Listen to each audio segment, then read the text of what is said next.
কোথায় গিয়েছিলে? বাবা তুমি ঠিক কি করতে চাইছো আমাকে একটু পরিষ্কার করে বলবে? আমি তো বুঝতে পারছি না। যখন এটা প্রমাণ হয়েই গেছে যে রিয়ান্স নির্দোষ, তখন তুমি কেন উঠে পড়ে ওকে দোষী সাব্যস্ত করতে চাইছো? এই তো একটু আগে আমাকে থানা থেকে ফোন করেছিল। ওরা ফোন করে জানালো যে তুমি ঠিক কি কি করে বেড়াচ্ছ। তুমি থানায় গিয়ে ঝামেলা করেছো, তুমি ল্যাবে গিয়ে ঝামেলা করেছো। তোমার কি মাথাটা একেবারে গেছে? তুমি জানো ল্যাব অথরিটি তোমার নামে পুলিশে কমপ্লেন করেছে। ইয়েস, তুমি ওই লোকটার বাড়িতে গিয়ে তার স্ত্রীর সঙ্গে ঝামেলা করেছো, তার বাচ্চার সঙ্গে ঝামেলা করেছো। তুমি এই বাড়ির মান সম্মান আর কতটা রাস্তায় নামাতে চাইছো? বাবা আমি এটুকু জানি আমি কোনো অন্যায় করিনি, কোনো ভুল কাজ করিনি। আর এটা বুঝে গেছি যে পয়সা থাকলে মানুষ অনেক কিছু করতে পারে, আর যাদের কাছে টাকা কড়ি নেই তারা নিজেদেরকে নির্দোষ প্রমাণ করতে পারেই না। Shut up! হ্যালো বাবা, হ্যালো, আমি তো তোমাকে বলেছিলাম যে ওখানে যাওয়ার দরকার নেই, তাও তুমি কেন গেলে? দিদি ভাই তুমি কি মনে করো বলো তো, মানে তুমি যেটা বলবে সেটাই ঠিক আর বাকিরা যেটা বলবে সেটা ভুল? তুমি কি ভগবান? তাই তো মনে করে বড় বৌদি নিজেকে। দুনিয়ার সবার বিচারে ঠেকা নিয়ে বসে আছে একা। ভাই প্লিজ, কিভাবে কথা বলছিস তুই? আরে এই কথাগুলো তো তোর বলা উচিত রোশনি। তোর বরের দিকে তো বারবার আঙুল উঠছে। বদলে একটা কথা সিস, আমায় প্লিজ বলতে দে, প্লিজ বলতে দে। একটা কাজ করো, তুমি আমাকে মেরে ফেলো। তোমার তো আমাকে নিয়ে যত অশান্তি, তাই তো? আদা জল খেতে আমার পেছনে পড়ে আছো। না আমায় বলতে দে সিস, আদা জল খেতে আমার পেছনে পড়ে আছো, আর তার জন্য এই পরিবারের সমস্ত লোকেদের অভোগান্তি। আমি আর দেখতে পাচ্ছি না পরিবারের লোকেদের অশান্তি ভোগান্তি। প্লিজ তার চেয়ে বরং তুমি আমাকে মেরে ফেলো, জাস্ট মেরে ফেলো, মেরে ফেলো। কি অবস্থা করেছো দেখেছো আমার ভাইটা? শান্ত বাবা, শান্ত হ। তুই কেন এই মহিলার সামনে হাত জোর করছিস? বাবা আর কতদিন দিদি ভাই এইভাবে আমার ভাইটার উপরে মানসিক অত্যাচার করবে?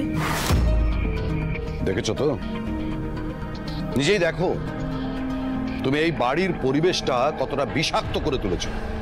ভুল বলছেন বাবা, আমি এই বাড়ির পরিবেশটাকে বিষমুক্ত করতে চাইছি, শুদ্ধ করতে চাইছি। হয়তো আমি পদে পদে ভুল করে ফেলছি, কিন্তু সেই ভুলটা অপরাধ নয়। তুমি কি চেষ্টা করছো না করছো সেটা জানার আমার বিন্দু মাত্র আগ্রহ নেই। আমি শুধু একটা কথা আজকে তোমাকে ক্লিয়ার করে দিতে চাই, লতার মৃত্যু নিয়ে পুলিশ যেরকম তদন্ত করছে করুক, আমার কোনো আপত্তি নেই, কিন্তু আমার বাড়ির কোনো সদস্য তার মধ্যে নাক গলাবে না। আমি সেটা হতে দেব না।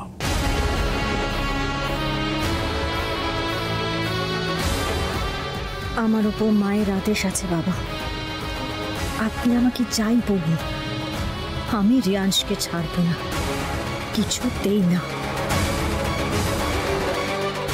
রুদ্র, পারলে তোমার বউকে একটু শাসন করো, সামলাও, আর যদি সেটা না পারো তাহলে কিন্তু তোমরা আবার অন্য রূপ দেখবে।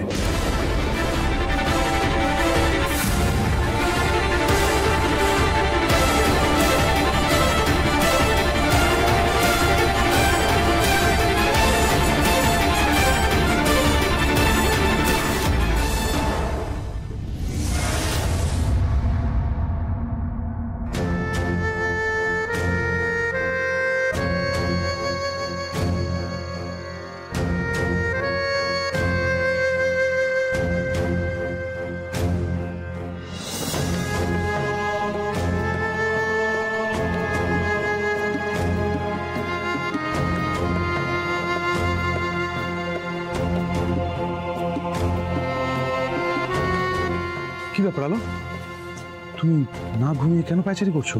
ঘুম আসছে না অগ্নিদেব, এত বড় অন্যায় করার পরেও রিয়ান শাস্তি পাচ্ছে না, এটা আমি মেনে নিতে পারছি না। আলো, সত্যিটা তো প্রমাণ হয়ে গেল, রিয়ান্স কোনো অপরাধ করেনি।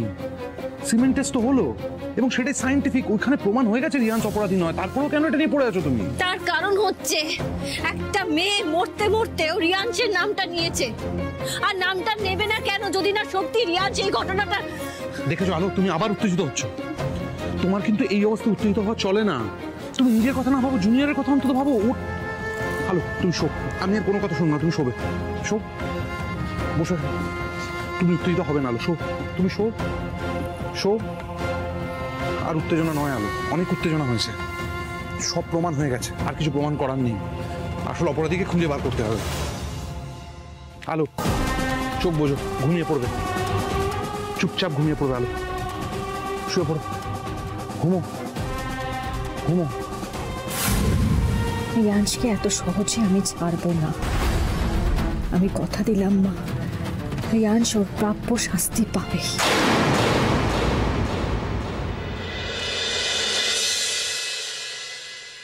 দাদা বৌদি কেমন আছে? বেটার। কালকে রাত্রে ঘুমোতে চাইছিল না, অনেক কষ্টে বুঝিয়ে ঘুম পাড়িয়েছি, এখন বেটার আছে, আগের থেকে তো বেটার। বাবা, এই যে চা।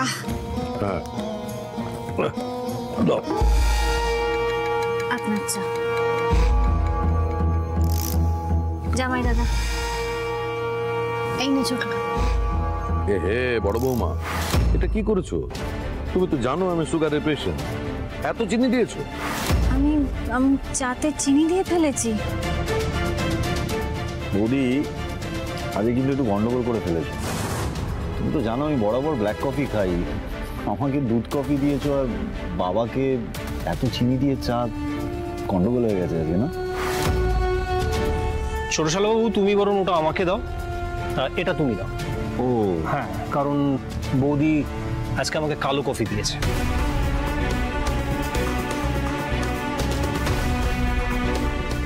হ্যালো, এতগুলো বছর ধরে তোমার থেকে ভালো কেউ জানে না যে আমি ব্ল্যাক কফি খাই উইদাউট সুগার। দুধ আর চিনি দুটোই দিয়েছো মনে হচ্ছে। আমার কফিতেও তো চিনি দিয়ে দিয়েছো গো। আমার তাড়াতাড়ি টিফিনটা দাও, বাস চলে আসবে। আমি টিফিন ভরে দিয়েছি ব্যাগে। কই না তো, আমার ব্যাগে তো কোনো টিফিন নেই।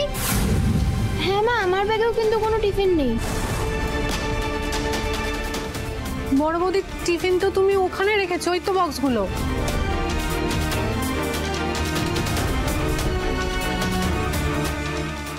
এক মিনিট, আমি এক্ষুনি দিয়ে দিচ্ছি টিফিনটা। টিফিনটা